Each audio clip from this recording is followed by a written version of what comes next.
Imam Bukhari lahir dalam keluarga yang taat beragama.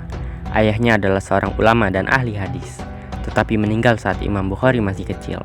Ia pun dibesarkan oleh ibunya yang sangat solehah dan penuh kasih.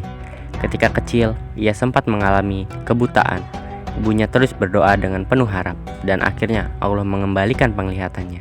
Sejak usia 10 tahun, Imam Bukhari telah menunjukkan kecerdasan luar biasa dalam menghafal hadis. Ia mulai belajar dari ulama-ulama di kota Bukhara, lalu melanjutkan perjalanan ilmiah ke berbagai kota besar seperti Makkah, Madinah, Kufah, Basrah, dan Baghdad. Imam Bukhari menghafal lebih dari 600.000 hadis sepanjang hidupnya, namun beliau sangat teliti dan selektif dalam memilih hadis yang benar-benar sahih.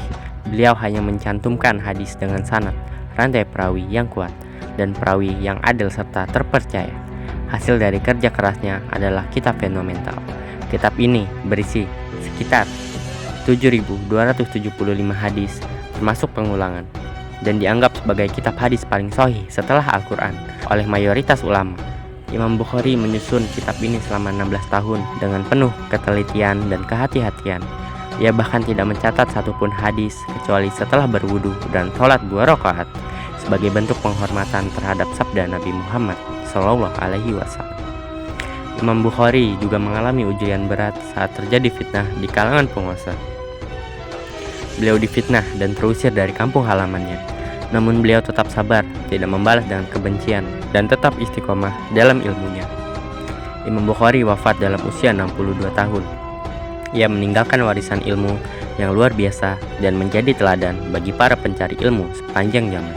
Ribuan ulama dan jutaan umat Islam hingga hari ini mengandalkan karya beliau dalam memahami agama yang murni dan bersih dari kepalsuan. Pelajaran dari kisah Imam Bukhari: cinta ilmu sejak dini dapat mengangkat derajat manusia. Kejujuran dan ketelitian sangat penting dalam menjaga agama.